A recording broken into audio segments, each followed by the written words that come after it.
It's truly an engineering marvel, and it is able to lift ship up to 3,000 tons.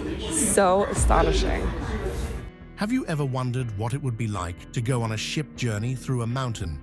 If you're wondering, well, that is just impossible. Mountains don't have water. China has proven you wrong. They have made it possible for ships with over 3,000 tons of cargo to sail above mountains. But it took a lot of years for them to achieve it. And here's how they did it. Gupan shiplift. Shiplifts are one of the ways the Chinese have made it possible for ships to sail above mountains. So here is how it works. There are 2 shiplifts in China, and we are first going to be looking at the Gupan shiplift because it is one of the largest in the world, with the capacity to carry ships weighing over 500 tons and standing at 653 feet. For more context on the capacity of this ship, the Great Pyramid of Giza is a little over 481 feet tall, and the Statue of Liberty is 151 feet tall.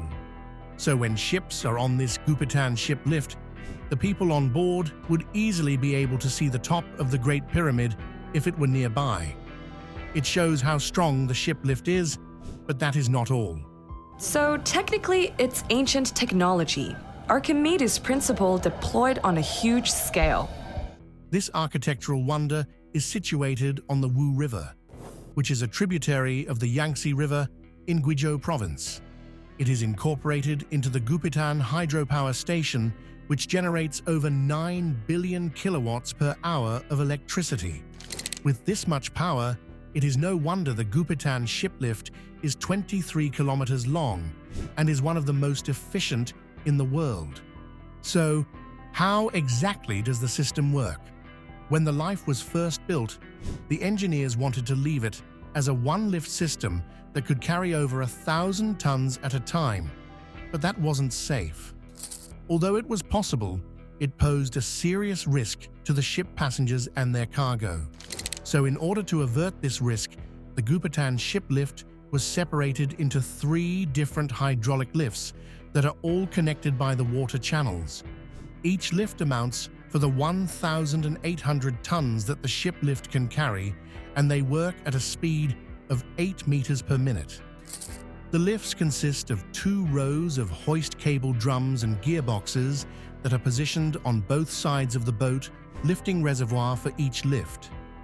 Once one ship is lifted by the first lift, it is quickly moved to the second lift, and the first lift then carries another ship. By the time the first ship gets to the third lift, another one is carried by the first lift, making it a never-ending journey of ships over the large waterway. But this is not even the largest shiplift in the world, as the largest is also from China and can carry double the load of the Gupan shiplift. We are talking about the Three Gorges Dam shiplift. Three Gorges shiplift. When the shiplift at the Three Gorges Dam was first introduced, many people called it a large elevator, and they didn't mean it in a mocking way. It looked and worked like a literal elevator. The only difference is that it was built for ships. Its scale, lifting height, and lifting capacity surpasses those of other overseas shiplifts. Now, the Three Gorges Dam project is the world's largest hydropower project. Look at shiplifts from countries like Belgium, where they have the Strapey Tour boat lift, which only has a capacity of 1,000 tons and a lifting height of 70 meters. Or even the Lüneburg Elbe Seitenkanal lift in Germany that has a capacity of 1,350 tons and a height of 38 meters. But while they are both impressive, they are nothing compared to the capacity of the Three Gorges ship lift. This lift consists of 4 sets of symmetrically arranged drive mechanisms using gears and racks to rigidly support the 4 points of any ship's chambers it transports. This intricate system wasn't built just for the fun of it or to show people just how intelligent Chinese engineers can be. It was actually built to emphasize on the safety of the cargo that the ships carry. If you have come across videos of how ships navigate water, you would see different instances of the cargo overturning, and the majority of the things leaving China are exported to other countries. Who would want to receive damaged goods from another country? So, with the symmetrical system of the Three Gorges ship lift, the cargo stays intact, no matter how wavy the waters may be, ensuring protection of goods. And this is not even the end of this beauty. The Three Gorges ship lift has been built with buffer and damping mechanisms to absorb impacts and vibrations. So in the case of an earthquake during transportation of ships using the lift, the seismic forces will be transported to the tower columns instead of causing the chamber to fall and cause major accidents.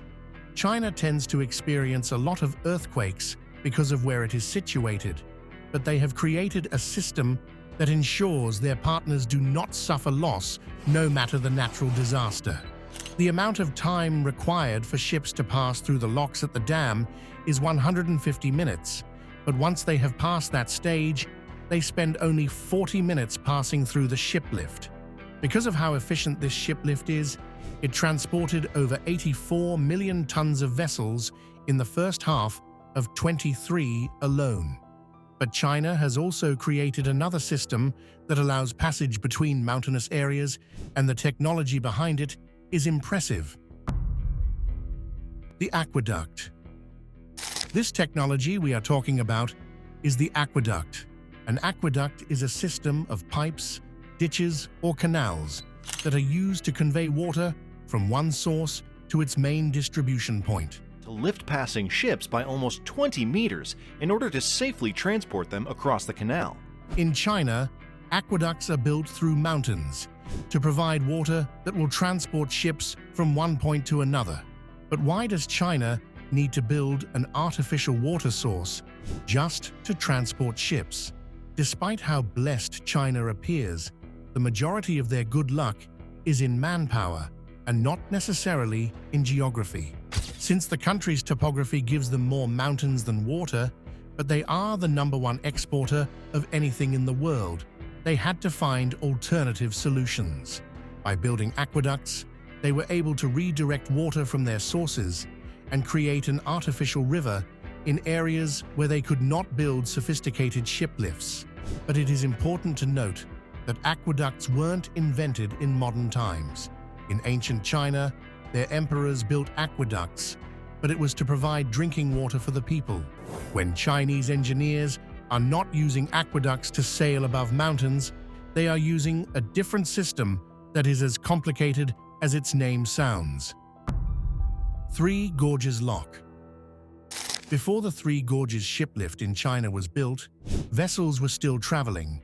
But how were they able to achieve that? To simply put it, they made use of the Three Gorges Dam. But that is an oversimplification of the intricate process that went into the transport of ships along the dam. Chinese engineers installed ship locks in the Three Gorges Dam with the aim of increasing shipping from 10 million tons annually to 100 million tons. In doing so, they were able to cut transportation costs between 30 to 37%. But the gorges are dangerous to navigate, and considering that it is a dam that generates billions of kilowatts of energy, how were they able to achieve efficiency because of introducing ship lifts? The design and construction of the locks were difficult for a variety of reasons.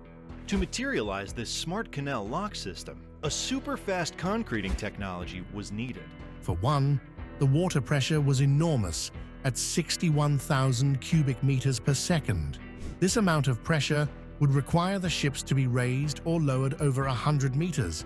But how could they achieve that with that kind of water pressure? There was no existing ship gate anywhere on the face of Earth that could withstand that pressure. So the engineers had to find an alternative solution, and they had to do it fast. So to solve the problem, the engineers thought to build 5 locks instead of 1. And that may have been the smartest decision. In fact, it was the smartest decision they made concerning transport across the dam, because the construction of 5 locks drastically reduce the water pressure in the dam. Each lock in the system raises or lowers a ship approximately 20 meters as opposed to the 100 meters that was initially projected. And what's more fascinating is that the entire process of lowering or raising a ship takes a little over 30 minutes. The mechanism behind the lock is also basic, even though the design is intricate.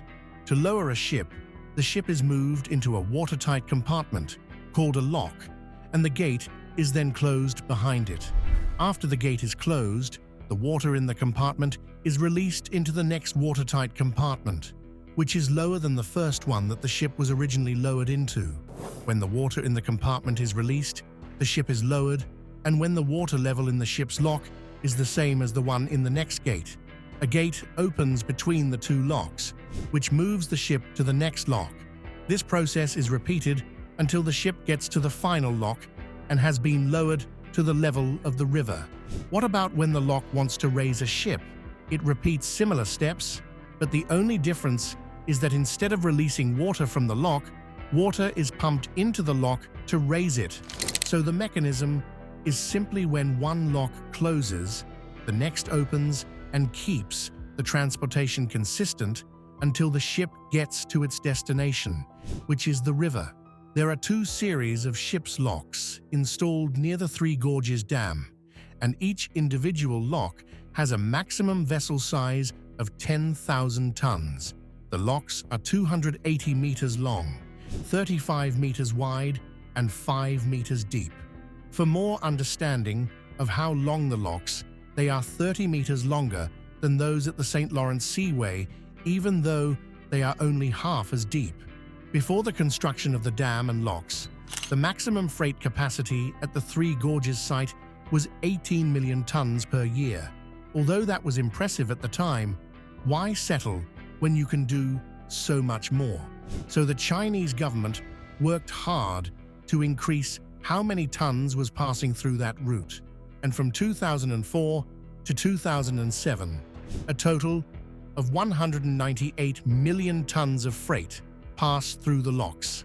With the introduction of the locks, the freight capacity of the river increased 6 times, and the cost of shipping was reduced by 25%. When the locks were built, they were not expected to carry more than 100 million tons per year, and it wasn't because it couldn't, but that was just the projection they expected.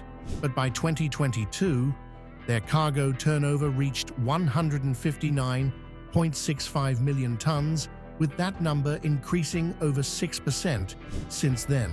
But there is a downside to using these locks. Since they are designed to be staircase locks, the inner lock gate pairs serve as both the upper gate of the chamber below and the lower gate of the chamber above. But the gates are the vulnerable hinge type that if they were to be damaged, the entire flight could end up being unusable until it gets fixed. So if the locks were the only way to transport vessels, then the load would be too much, leading to delayed exports, and many partners of China would begin to look for alternatives. The good thing about this system of separate locks for upstream and downstream traffic is that the system is more water efficient than bi-directional staircase locks. But the big question is, why is China motivated to build shiplifts and locks? Is there an issue with their waterway? Or is there more that the world doesn't know?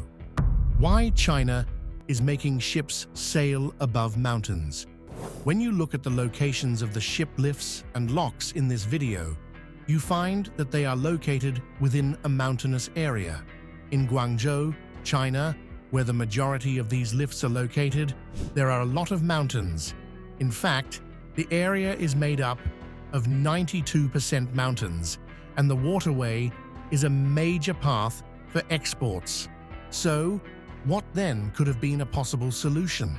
Breaking down mountains to build roads may seem ideal, since cargoes can be transported by trailers, but a trailer can only carry around 20 to 25 tons of cargo. And except it is only clothes from Shein that would leave China, it makes no sense to rely on road transports for this kind of job. But what about trains? Trains can transport goods, right? Yes, they can, but they can only transport around 4,400 tons at a time, and except suppliers want to spend years transporting their normal target for goods, then trains aren't a better option. Subways can be built, but they can only serve as a substitute, not the main transport system.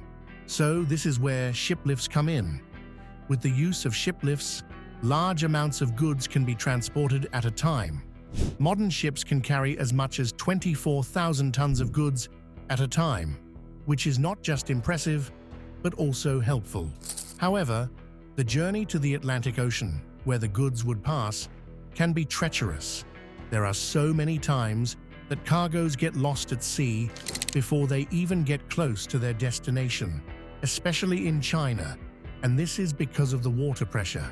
As we explained earlier, the water pressure in the Three Gorges is so high that many people believed a dam shouldn't have been built there in the first place, but the dam was placed there strategically, and you would find out why soon. Through the construction of the dam, China was able to use the water pressure to their advantage by making a hydroelectric power plant. As the power plant was created, it started to generate over 8 million kilowatts of energy, which provided them the avenue to start working on the locks. But even though the mechanism involved in the locks seemed easy, it was not as efficient as it could be. So the government worked on shiplift, which cut a lot of the processes involved in using a ship lock for transport. Instead of waiting for hours, waiting for the release of pumping of water in the locks, the lift just raises the ships using hydroelectric power. Although it still takes time, it still takes less time than the lock system and can transport heavier cargo. Right now, the Three Gorges shiplift can transport vessels weighing 3,000 tons, which makes it the largest in the world. The move by the Chinese government to build hydroelectric power plants wasn't just rooted in the need to make cargoes move faster and keep maritime trades running smoothly. The decision is part of an effort to move China towards more renewable and green energy. By 2030, China is expected to reach 60% of its annual global capacity for renewable energy. Another benefit that the construction of shiplifts holds for China is solidifying it as the world's largest exporter.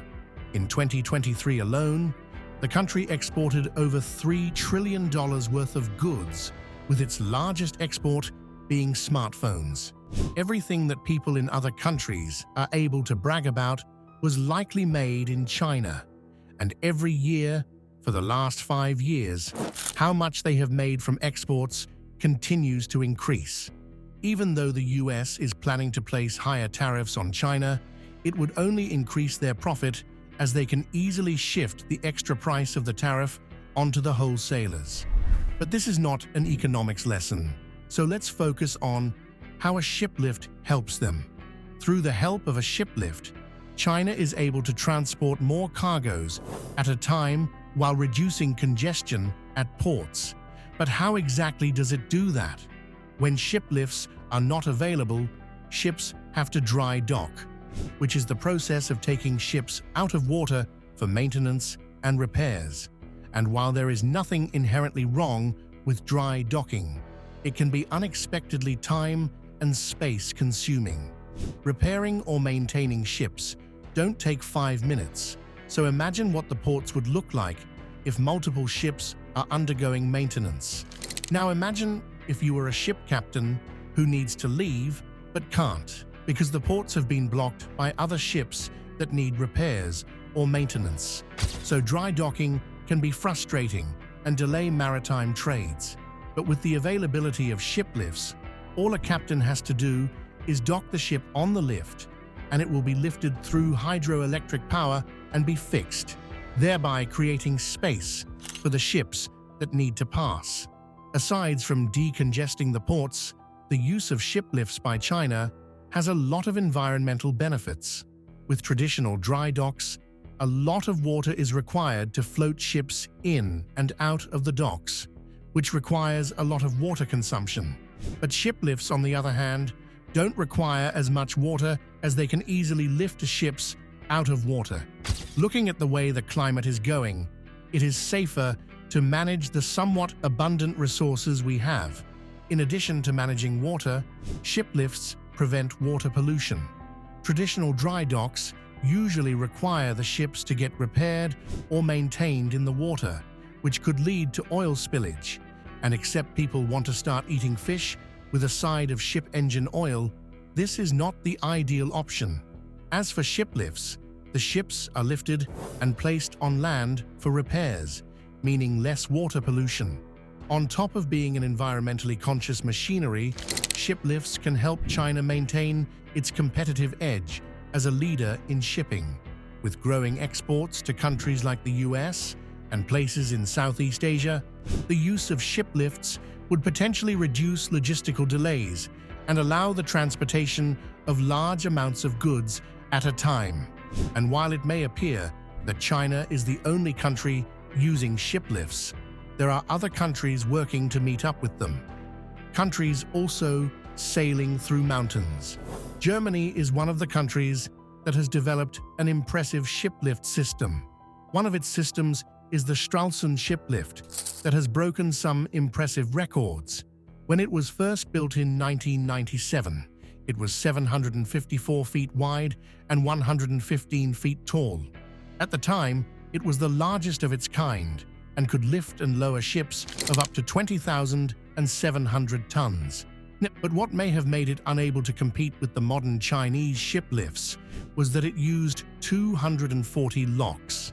When the Three Gorges locks in China was built with 5 locks, it was still viewed as some sort of Herculean task, so the 204 twist locks on the Stralsund shiplift must have been tasking to get through. What's more is that it was moving at 15 centimeters per minute, which means that if China had used the exact same system, then it would have been a huge fail on their part.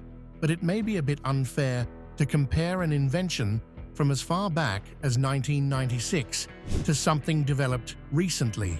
So let's look at another shiplift built in more recent times and see how it measures up to the one built by the Chinese. For this example, let's look at the Nagoya shiplift, which was built in 1974. Since then, technology has improved.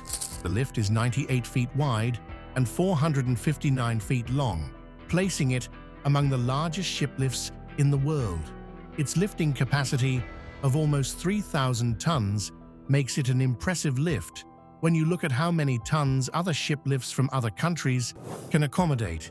If the shiplift is to be used for dry docking, it can lift ships 12 meters above water, making it easy to carry out repairs.